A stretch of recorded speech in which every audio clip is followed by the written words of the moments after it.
Shalom, peuple de Dieu.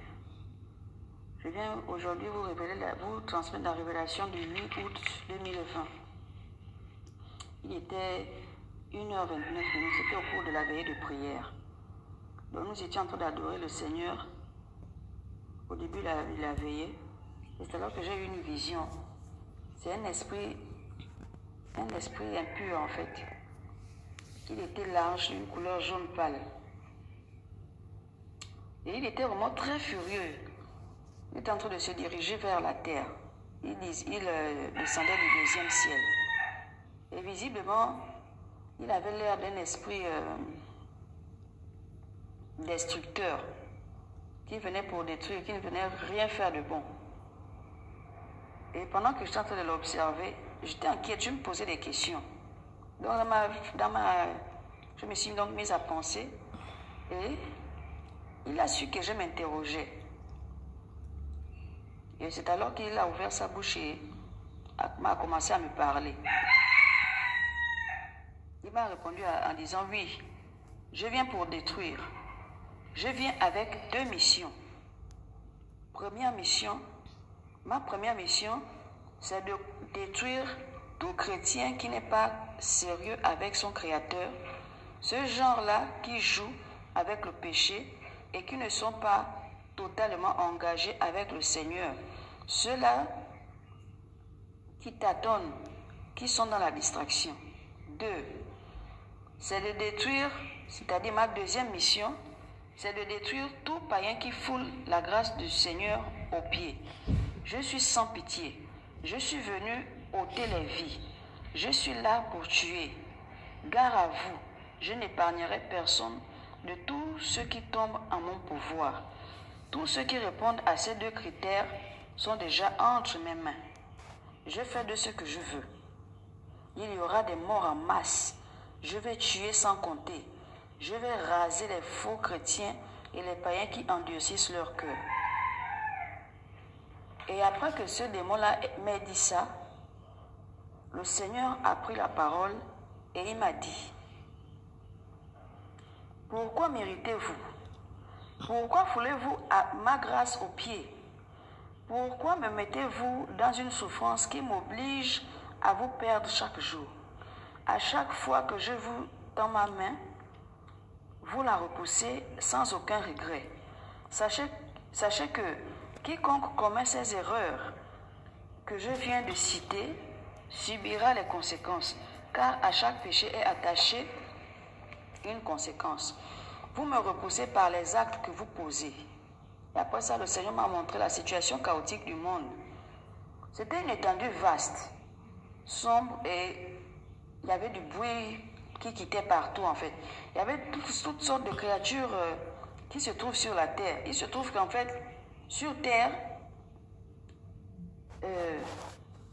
les vraies personnes en fait ne sont pas seules. C'est-à-dire la descendance d'Adam n'est pas seule. Il y a d'autres créatures qui sont aussi sous forme humaine, que nous pensons que ce sont des humains comme nous, en fait. Alors que ce sont des hybrides, spirituellement, ils n'ont pas d'âme. Ce sont des démons, des hybrides, en fait. Des mélanges entre des démons et les hommes. Ou alors, des mélanges, rien que des mélanges de démons, mais en apparence, qui ont l'apparence humaine. Et il se trouve qu'ils sont plus nombreux que nous et ils sont vraiment, c'est des mélanges en fait. Et ces mélanges-là sont répandus à l'échelle mondiale sur toute la terre, ils sont vraiment pleins. Ils sont vraiment très répandus.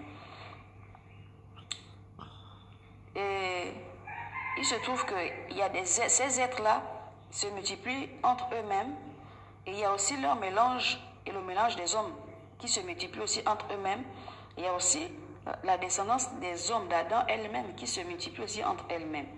Ce sont ces races-là qui sont sur la terre. Et j'ai remarqué qu'il y a aussi beaucoup d'autres choses qui souillent le monde en fait et qui la rendent de plus en plus noire. Très noire au point où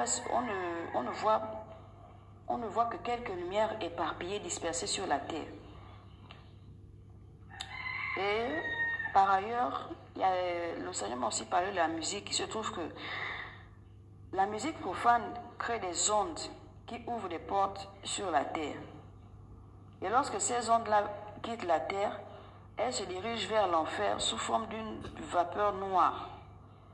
Une fois en enfer, ces ondes se dirigent vers une salle en particulier et il y a un démon qui est là. Ce démon-là qui est responsable de ce département-là. Il sait, lorsqu'une musique arrive, il sait déjà de quelles ondes cette musique émane. Et suite à cela, il envoie des démons adaptés à ces ondes-là, à ces ondes que cette musique émette.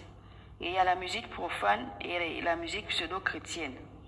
Il y a certaines musiques où on se dit que c'est la musique chrétienne qui passe en temps, c'est la musique profane, c'est la profanation, du blasphème en fait qui passe. Et on se dit qu'on adore Dieu.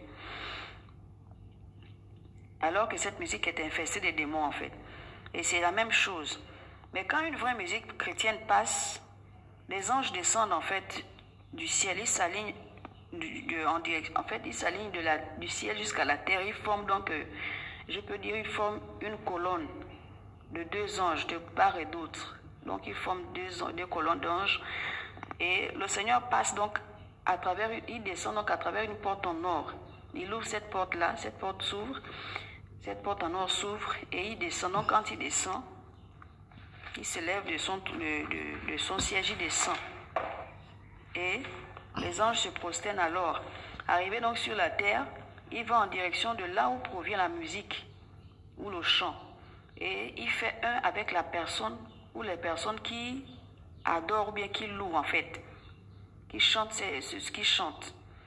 Il y a une forte lumière qui émane de la personne et de plus en plus que la personne chante, ou alors de plus en plus que ces personnes chantent, cette lumière-là brille en fait, elle brille de plus en plus. Et au point où les personnes qui chantent deviennent puissantes.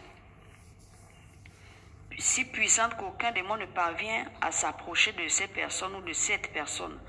Et autour de la personne ou de l'enfant de Dieu qui est en train de chanter, il y a un cercle qui se crée et qui s'étend à plusieurs mètres. De telle sorte que les démons restent au moins très éloignés et n'arrivent pas à aborder la personne. Mais ce que j'ai vu du côté de l'enfer, c'est que une partie, c'est qu'en fait, le démon responsable du département de la musique en enfer, de la musique profane en enfer, reçoit les ondes négatives. Donc, il les dispatche. Il dispatche ces ondes-là à plusieurs démons qui sont déjà prêts. Et ces démons-là font comment? Ils se hâtent de monter sur la terre pour venir entrer dans les corps des gens par les oreilles, à cause de ce qu'ils entendent, par les yeux, à cause de ce qu'ils regardent, par les pores du corps, parce que les pores sont aussi des portes d'entrée. Par rapport à quand tu transpires en dansant ces musiques-là. Donc ils pénètrent donc par là aussi. Par la bouche, par rapport à ce que la personne chante. Par le nez aussi, quand tu es dans cette atmosphère-là, tu respires. Donc ils rentrent aussi par là. Et tous ceux qui font du show business n'ont pas Christ. Ce sont ces démons-là qui passent par toutes les parties du corps pour rentrer, s'incarner dans les âmes en fait. Et c'est pourquoi tous les musiciens profanes et pseudo-religieux chantent à leur gloire et qu'ils commettent des abominations, parfois des choses inimaginables, vraiment très obscènes. Ils font des chorégraphies qui ne sont rien d'autre que les pas de danse que les démons font en enfer. Ces démons-là viennent les enseigner ça sur la terre pour danser à leur gloire. Et lorsque les démons-là leur possèdent, ils ne peuvent que danser à leur gloire et à la gloire de ces démons-là. Et donc, les démons-là deviennent maintenant les chefs, les maîtres incontestés qui contrôlent ces âmes.